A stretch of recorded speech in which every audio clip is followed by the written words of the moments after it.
Friends ಎಲ್ಲರಿಗೂ ನಮಸ್ತೆ, welcome back to my channel Eshanna Jaknalli. ಸ್ನೇಹಿತರೆ, ಇನ್ನೇನು IPL ಆಕ್ಷನ್ ಮುಗಿತಾ ಬಂತು.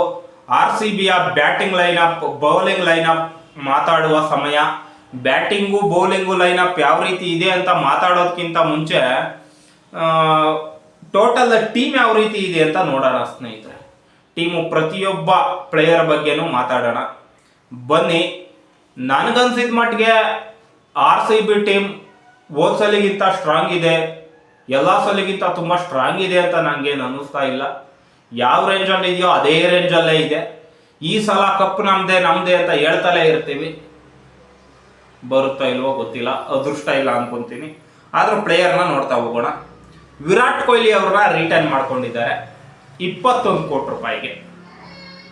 ಸ್ನೇಹಿತರೆ ನೋಡಿ, ಈ ಮೂವ್ ಬೇಕಿತ್ತು. ವಿರಾಟ್ ಕೊಹ್ಲಿ ಅವ್ರನ್ನ ರಿಟರ್ನ್ ಮಾಡ್ಕೊಂಡಿರೋದು ಒಳ್ಳೆ ಮೂವ್ ಅಂತಲೇ ಹೇಳ್ತೀನಿ. ಅವರು ಆಡ್ತಕ್ಕಂಥ ಕೆಪಾಸಿಟಿ ತುಂಬಾ ಇದೆ. ಒಂದು ವೇಳೆ ಅವ್ರ ಆಕ್ಷನ್ಗೆ ಹೋಗಿದ್ರೂ ಜಾಸ್ತಿ ಹೋಗೋರು ಏನೋ ಇರಲಿ. ಹೇಸಲ್ವುಡ್ 12.50 ಕೋಟಿಗೆ ಅಂದರೆ 12 ಕೋಟಿ 50 ಲಕ್ಷಕ್ಕೆ ಪರ್ಚೇಸ್ ಮಾಡಿದ್ದಾರೆ ಹೇಸಲ್ವುಡ್ ಅವ್ರನ್ನ, ಬೌಲಿಂಗ್ ಅಂತ ಹೇಳ್ಬಿಟ್ಟು.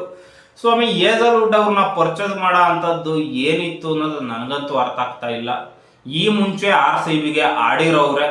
ಅದೇನೋ ಕೆಲವ್ರು ಹೇಳ್ತಾರೆ ತುಂಬ ಚೆನ್ನಾಗಿ ಬೌಲಿಂಗ್ ಮಾಡ್ತಾರೆ ಅಂತ. ನನಗೇನು ಬೌಲಿಂಗ್ ಮಾಡ್ತಾರೆ ಅಂತ ನನಗೇನು ಅನ್ನಿಸ್ತಾ ಇಲ್ಲ. ಮತ್ತು ಇನ್ನೊಂದು ವಿಷಯ ಏನಪ್ಪ ಅಂದರೆ, ಅದು ವರ್ತ್ ಆಯಿತು ರೀ. 12.5 ಕೋಟಿ ಅಂತಂದರೆ ಏನದು ಜಾಸ್ತಿ ಆಯಿತು ಅದು ಅಂತ ನನಗನ್ನಿಸ್ತಿದೆ ಹೇಸಲ್ವುಡ್ ಬಗ್ಗೆ. ಓಕೆ, ಚೆನ್ನಾಗಿ ಆಡಿದ್ರು, ಆಡಲಿ.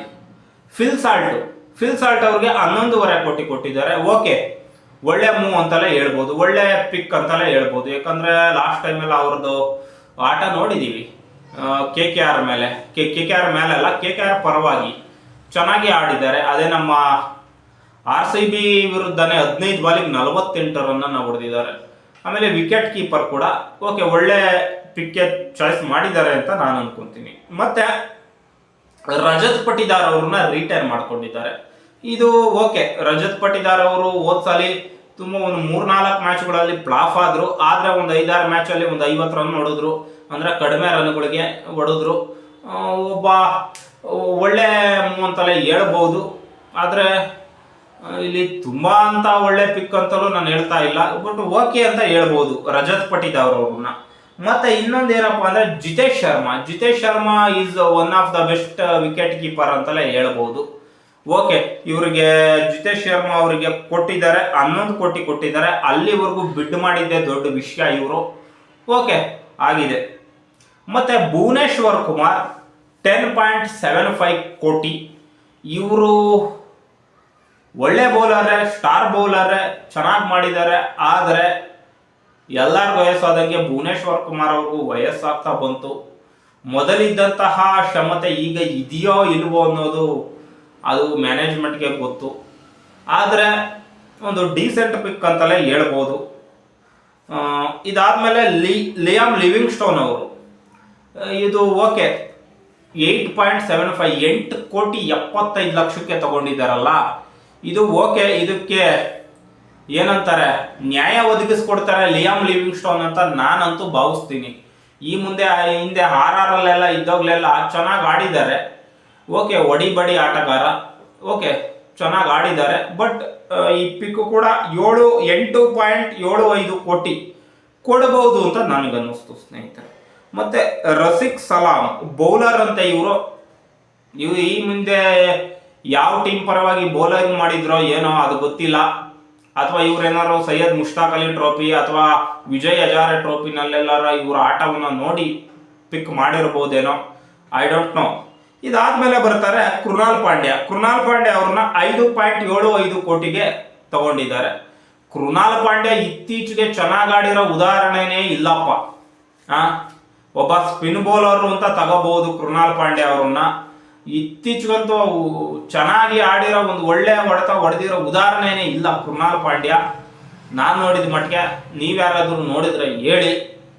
ಇದು ತೀರಾ ಅಂತ ಒಳ್ಳೆ ಪಿಕ್ ಅಂತ ಏನು ನನಗೇನು ಅನ್ನಿಸ್ತಿಲ್ಲ. ಇದಾದ್ಮೇಲೆ ಯಶ್ ದಯಾಳ್ ರಿಟರ್ನ್ ಮಾಡ್ಕೊಂಡಿದ್ದಾರೆ ಇವ್ರನ್ನ 5 ಕೋಟಿಗೆ.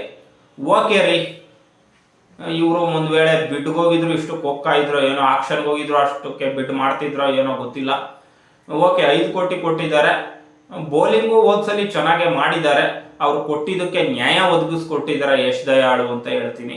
ಇದಾದ್ಮೇಲೆ ಟಿಮ್ ಡೇವಿಡ್ ಅವರಿಗೆ 3 ಕೋಟಿ ಕೊಟ್ಟಿದ್ದಾರೆ. ತುಂಬಾ ಒಳ್ಳೆ ಪಿಕ್ ಅಂತ ಹೇಳ್ಬೋದು. ವಿಲ್ ಜಾಕ್ಸ್ ಅವರನ್ನ ಬಿಟ್ಟು ಇವ್ರನ್ನ ತಗೊಂಡಿದ್ದಾರೆ. ಬಟ್ ವಿಲ್ ಜಾಕ್ಸ್ ಅವರಿಗೆ ಸರಿಸಾಟಿಯಾದಂಥ ಪ್ಲೇಯರೇ ಟಿಮ್ ಡೇವಿಡ್ ಅಂತ ಹೇಳ್ಬೋದು. ಸ್ವಲ್ಪ ದಪ್ಪಾಗಿದ್ದಾರೆ, ಆದರೂ ಕೂಡ ಒಳ್ಳೊಳ್ಳೆ ಶಾಟ್ಗಳನ್ನ ಹೊಡಿತಾರೆ. ಮುಂಬೈ ಪರವಾಗಿ ನಾವು ಹೋದ್ಸಲಿ ಎಲ್ಲ ನೋಡಿದ್ವಲ್ಲ, ಒಳ್ಳೆ ಚೆನ್ನಾಗಿ ಆಡ್ತಾರೆ. ಇದಾದ್ಮೇಲೆ ಸುಯೇಶ್ ಶರ್ಮಾ ನಾನು ಮೋಸ್ಟ್ಲಿ ಇವರು KKR ಅಲ್ಲಿ ಇದ್ರು ಅನ್ಕೊಂತೀನಿ. ಸ್ಪಿನ್ ಬೌಲರು ಅಂತ ಹೆಸರೇನು ಮಾಡಿಲ್ಲ, ಆದರೂ ಕೂಡ ಅವರಿಗೆ 2.6 crore ಕೊಟ್ಟಿದ್ದಾರೆ. ಒಳ್ಳೇದಾಗಲಿ ಅವ್ರಿಗೆ ಅಂತ ಹೇಳ್ತೀನಿ.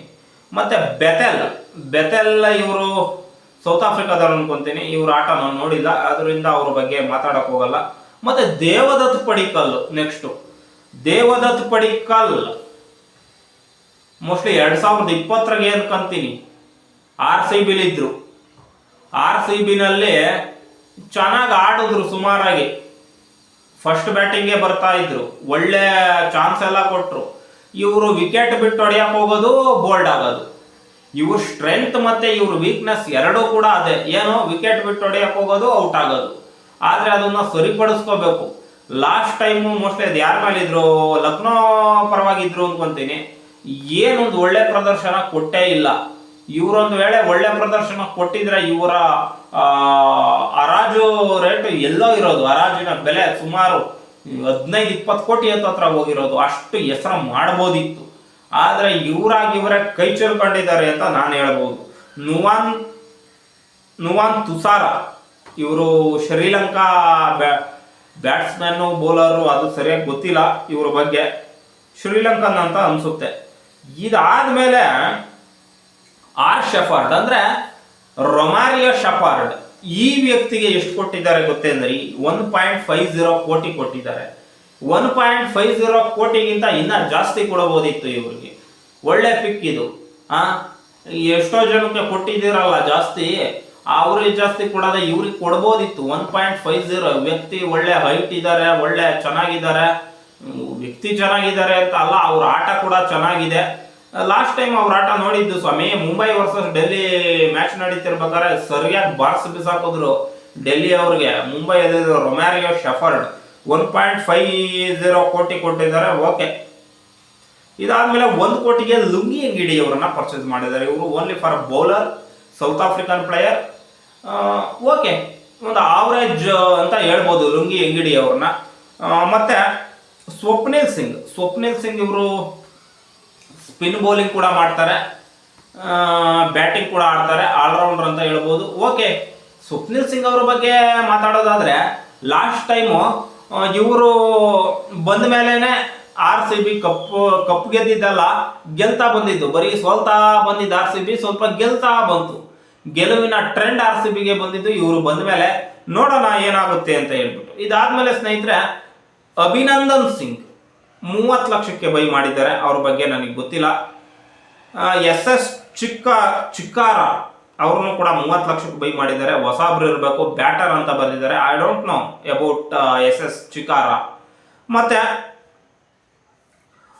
ಮೋಹಿತ್, ಇದೇನೋ ಇದೆ ಅವರ ಹೆಸರು.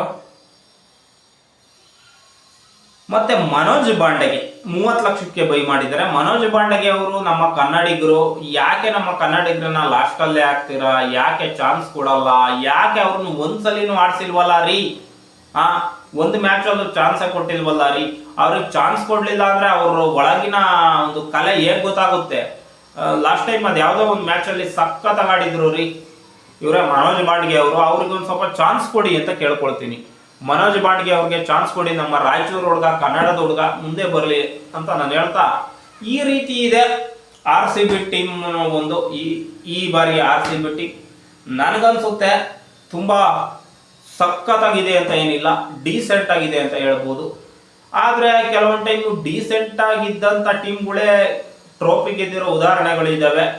ನಾವು ಇದಕ್ಕೂ ಮುಂಚೆ ಸ್ಟ್ರಾಂಗ್ ಪ್ಲೇಯರ್ಗಳು AB de Villiers, Virat Kohli, Chris Gayle, Maxwell ಇಂಥವ್ರನ್ನ ಹಾಕೊಂಡು ಕೂಡ ದಬ್ಬಾಕಿರೋದು ಅಲ್ಲೇ ಇದೆ. ಬರೀ ದಬ್ಬಾಕೊಂಡಿರೋದೇ ಜಾಸ್ತಿ ಆಗಿದೆ. ಆದರೆ ಈ ಸಲ ಡೀಸೆಂಟ್ ಪ್ಲೇಯರಲ್ಲಿ ಯಾವ ರೀತಿ ಆಡ್ತಾರೆ, ನನ್ನ ಅನಿಸಿಕೆ ಪ್ರಕಾರ ಕಪ್ ಗೆಲ್ತಾರೆ ಅಂತಲೇ ಹೇಳ್ತೀನಿ, ಸೋಲ್ತಾರೆ ಅಂತ ಹೇಳಲ್ಲ. ಯಾಕಪ್ಪ ಅಂದ್ರೆ ಗೆಲ್ತಾರೆ ಅನ್ನೋದು ಒಂದು ಆತ್ಮವಿಶ್ವಾಸದ ನುಡಿ.